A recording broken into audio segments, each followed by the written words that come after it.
Welcome in or welcome back. You are now tuning in to the 5th episode of the Horror Headquarters. I'm so excited for you guys to hear what I have up my sleeve today. Or sleeves. Clowns are known as amusement characters that you would see at kids' parties, outdoor events, and hospitals to cheer up children. They're seen as joyful and funny figures that exhibit face painting, they make balloon animals, and dance carelessly. But back in 2016, this narration flipped, and out of it came a clown apocalypse that terrorized people all around the world.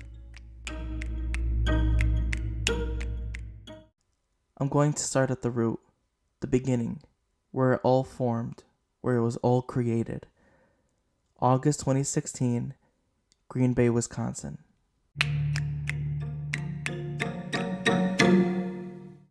A short film titled Gags was marketed in public for its upcoming release.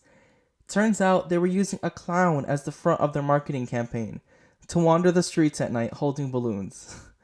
The creator of the horror film explained that he was inspired to write the film when he heard of a news story in 2014 where a clown was stalking the streets at night and how it became a phenomenon. Adam Krause, the writer, producer, and director of Gags, was secretly trying to create a small viral trend that a couple hundred people would participate in. Little did anyone know that this very campaign would catapult into a worldwide obsession and media firestorm that spun out of control.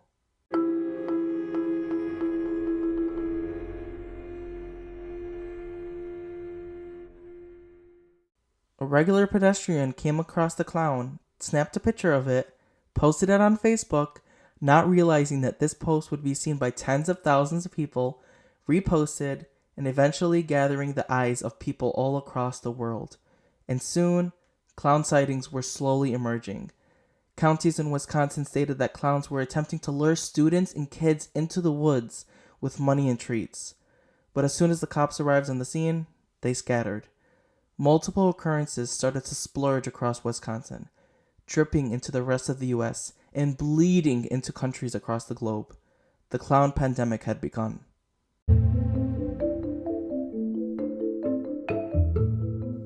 News media outlets from every country were talking about this. We're discussing the clowns, we're discussing the pictures, the posts, the police reports, and it only made the situation worse. The events got more severe in September and October of 2016. Sightings were spotted in all of the 50 states and in multiple countries such as Fiji, Russia, and the United Kingdom. And it soon fell on the shoulders of law enforcement to resolve, but no solution was in sight. All of the news coverage caused copycats to emerge, to roam the streets at night, looking for kids or anyone to scare off or chase down the street. Now, I was 15 years old at the time that all these events occurred, and had just transferred to a brand new school, being that we moved to a different school district. I became more aware of the sightings when it would be the main subject before class even started. I recall one teacher telling us that if we went on lockdown, to grab our phones and escape through the windows and run into the woods. I did not have a phone at this moment in my life. Yep, that's right. To all you Gen Z kids that got your phones in elementary or middle school, I waited until I was 16 years old until I got a hand-me-down phone, and it wasn't until I turned 18 that I purchased my own phone. Now, going back to the whole clown situation, I had been hesitant around clowns since I was young, but not absolutely terrified of them. I mean, I didn't have a real instilled fear of them yet, but during geometry class one day, that nightmare became true.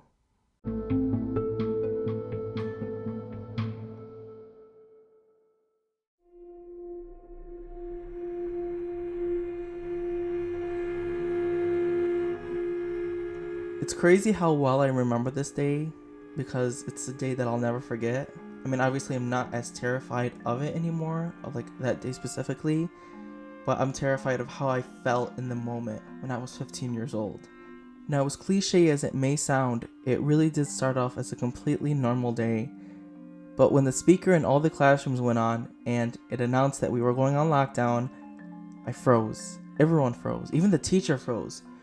I had assumed it was from the clowns, and we eventually found out that it was the reason why. Our teacher had gotten word that a clown was spotted outside our building. causing us to go into complete panic mode. We were told to hide under our desks, to duck our heads down, to turn off all the lights, close the shades, everything, the whole shabam. After about 30 minutes of lockdown, a police presence eventually surrounded the school, and an officer entered our rooms to let us know that we were dismissed for the day, and that the situation was taken care of. I remember being in the office calling my mom, letting her know that we got out early, and the receptionist explained to her why. I was very shaken by the events, but my amazing mom, the amazing person she is, she cheered me up with McDonald's at 11 a.m. in the morning. Now, the terror around me was definitely present and heightened with every minute passing. I recall classmates taking videos, texting their friends and family, and even some hysterically laughing. I mean, I get it. People react differently to this kind of stuff, me included. I was more so glued to the windows, afraid to blink, wondering if we would catch a glimpse of the clown walking past outside. That would have been absolutely terrifying to see, just remembering that moment where I was under my wooden table, looking out the windows, like I was like, should I look, should I not, should I close my eyes, should I listen to my teacher, duck my head down, make it seem like no one's in here. I was like in between two different things. I was really scared, but it was a very horrifying experience. Sadly, I did not see a clown. Thankfully, I should say thankfully. But I thought what I experienced was bad, until I heard about all the other horror stories taking place. I got really intrigued by all of this, and I decided to do research on this clown apocalypse going on. And I was given a whole array of videos, articles, and pictures. Headlines from all these different news sources were explaining new clown sightings found in this town. They're in this country, they're in this part of the state, they robbed a bank, they stabbed this person, they did this, they did that. It was just all so creepy, but I was so interested and I couldn't look away. A lot of these articles and news headlines were unsettling, to say the least, and I just want to share a few with you guys so you get a good idea of how horrifying and terrible this event really was.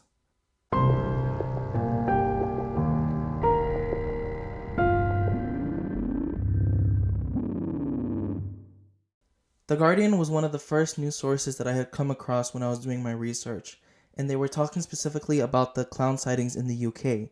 They stated how on the 30th of September, the police received multiple reports of someone dressed up as a creepy clown that was jumping out of bushes and trying to lure kids away, as well as trying to injure them.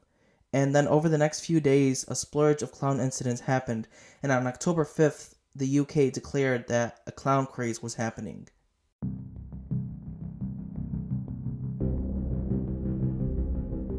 And of course, there was a bunch of stories happening in the United States, where kids were letting their parents know that they would try getting lured into the woods by a couple of clowns late at night or on their way back home from a bus route.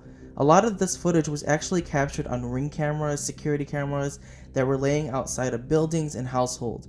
There's actually a bunch of videos of clowns showing up at porches, just literally a random porch in the middle of the night, 3 a.m., 2 a.m., holding balloons, ringing the doorbell, standing there creepily looking in the camera. Now I want you to imagine how this would feel like. If you wake up to a notification on your phone, whether it's a ring, security camera, whatever, and you're sleeping at 3 a.m., and you pick up your phone, you open the notification, and you see a clown at your front porch, or on your land, whatever, at your household, holding balloons or some type of weapon, staring creepily at the camera. I would go into full panic mode. I would start screaming. I would call the police. I would be terrified to even look out the window. And there's actually been a lot of situations where the clown would attempt to break into the house, like try breaking down the door. There's so many of these videos on YouTube. You guys literally have to check them out. They're so creepy. And all of this stuff actually happened. Everyone's like, oh my god, no, this didn't happen. It was all a publicity stunt or something. I'm like, no. People went crazy. They took this clown sighting as, oh, I'm gonna try this and do this and get in trouble.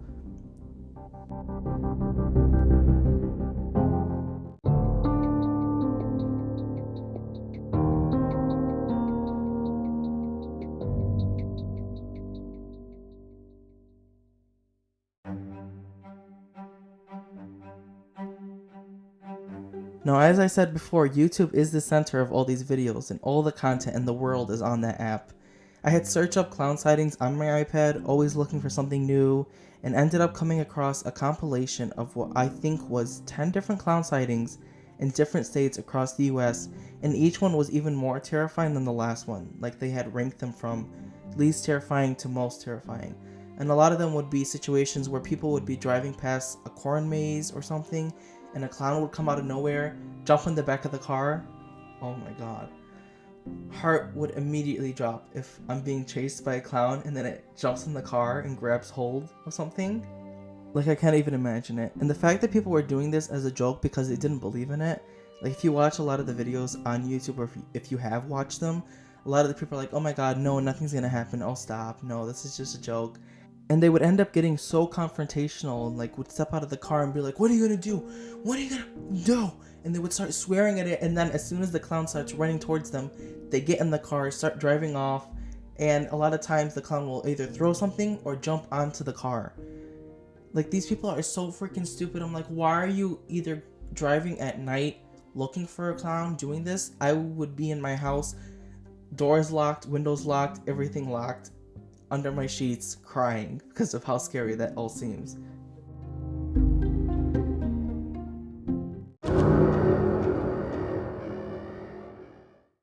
Though majority of these events happened at night, when there's no police activity, no one else to see you, when this stuff is happening, a lot of it did happen in the morning and afternoon.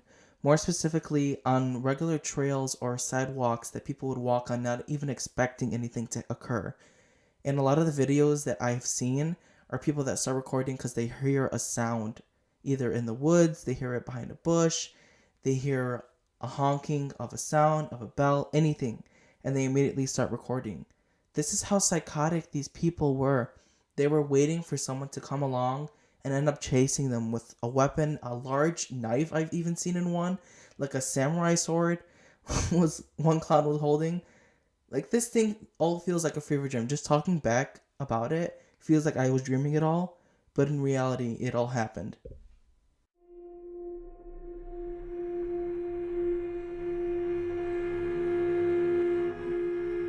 Watching these videos back just made me realize how serious and insane all of this was. And unfortunately, there were a couple incidents around the world, and especially in the US, where the riots would get so crazy with these clowns that a lot of them had hidden motives, where they would dress up as clowns and end up stabbing people and injuring them. One incident is when a group of 20 clowns stabbed a 16-year-old, murdering him. And I'm telling you this to show you the complexity of the insanity that was surrounding this time in 2016.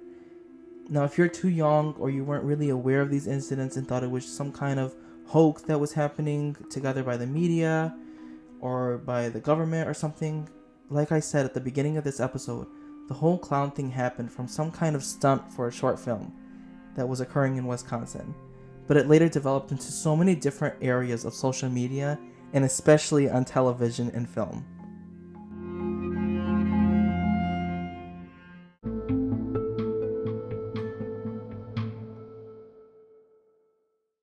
Now, if you do a Google search of horror films released in 2016, you will find a bunch that include clowns. For example, Terrifier, Boo! A Madea Halloween. Both of these incorporate clowns in some way. And I specifically want to talk about Boo! A Madea Halloween because that film released when all this craziness was at its peak. And when I was in the theaters with my mom, I literally still recall every single moment of this. I remember sitting in the theaters. It was like 5 to 10 minutes into the film, and one of the characters was like getting really unsettled, and I'm like, why is she getting unsettled? And she's like, what the hell is that? And the camera cuts to a clown pushing like a music box down like the sidewalk, approaching her.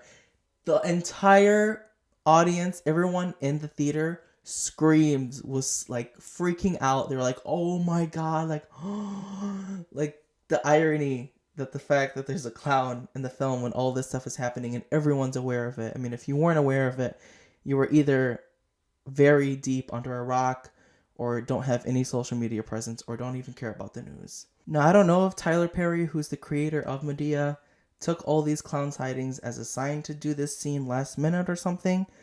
I don't think he did. At least I hope he didn't, but if he did, he's a genius, because that really was a big topic on social media at the time, that like, oh my god, there's a clown in Medea Halloween. You guys have to go check it out. It's hysterical. Such a good film. Everything. Like it helped with the marketing of his film, and a lot of the clips on his Instagram, Facebook, YouTube incorporated the clown. So it grabbed the people's attention because this was terrifying people. This instilled fear into people, all the events going on, and then you see it playing out on television. Like there was no escaping it.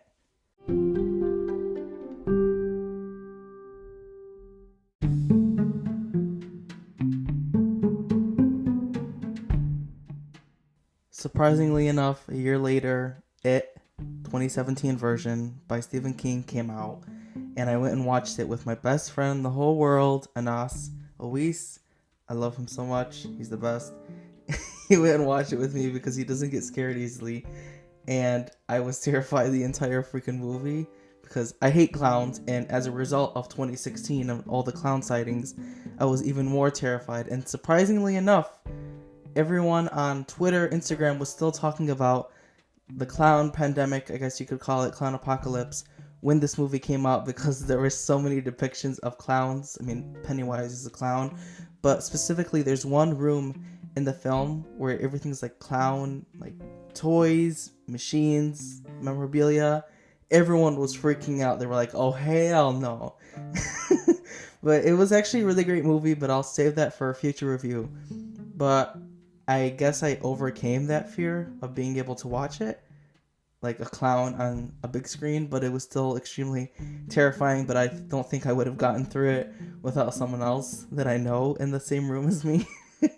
But it was good. And then, of course, there was a number 2, which was also good as well. But I was less scared for that one, I guess you could say, because like the clown sightings had kind of dwindled down. I think the second one released in 2021. Could be very, very wrong with this because I'm just doing this out of the top of my head, but it came out a couple years after the original, but it was still amazing. The reason I'm describing all of this is because Hollywood was obsessed with clowns, and they still are today. They still very are today. They love incorporating clowns into anything they do horror-wise because they know people are going to freak out because they're traumatized from what happened in 2016. It's a great marketing move, but horrifying at the same time. But they're making a bunch of money as a result.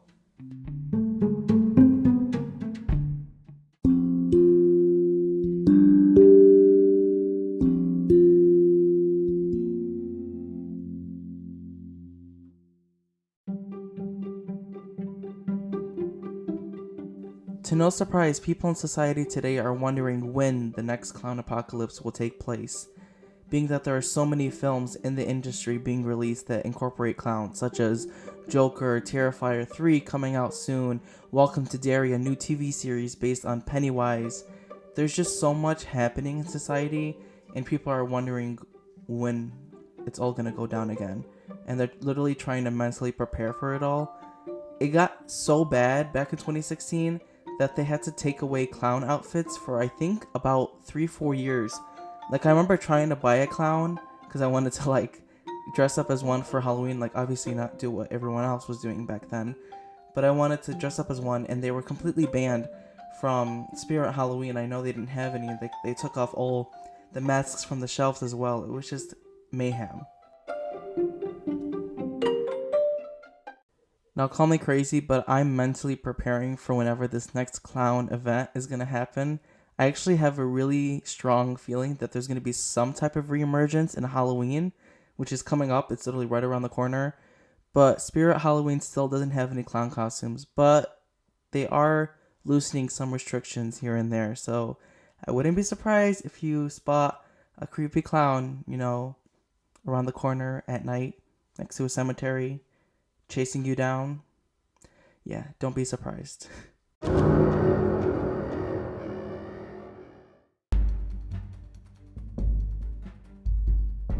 Before we conclude tonight's episode, I would love to talk about the poll results in the Q&A that were on the previous episode. Now, I'll start with the poll results. Now, I really enjoyed this question, and a lot of you guys did as well. The question was, would you ever step foot in an abandoned asylum? There was 4 different options this time. First one being, hell yeah, I ain't scared. Second one being, are you crazy? Third one, which is over my dead body. And fourth is, we write at dawn. And the winner with 7 votes was over my dead body. Thank God people relate to me in that situation. Second place was Are You Crazy, which is also another one against walking in an abandoned asylum. 4 people said We Write at Dawn, and 3 people said Hell yeah, I ain't scared. To those 4 and 3 people that voted for that stuff, you guys have guts. You guys are not fearful of anything. I need to know your names so that I can go with you guys if I ever attempt to go into an abandoned asylum, whether it's for a tour or for a historic lesson, that you guys can come with me and be my protection. If something jumps out at me, I'm pulling you in front of me and you're going to take the damage for whatever occurs.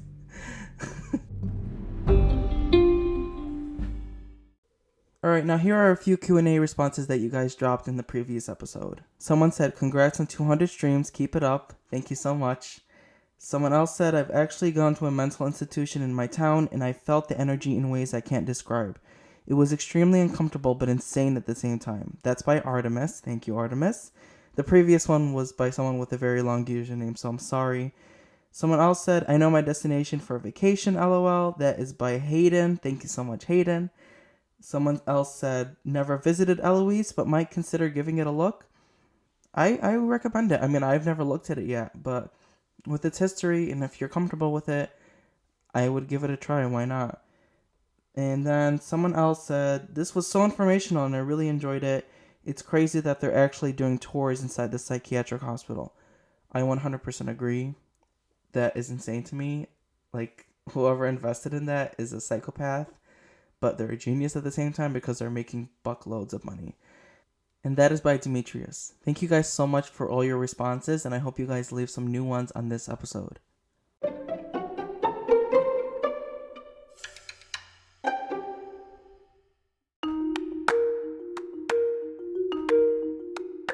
That is a wrap on episode 5 of the Horror Headquarters.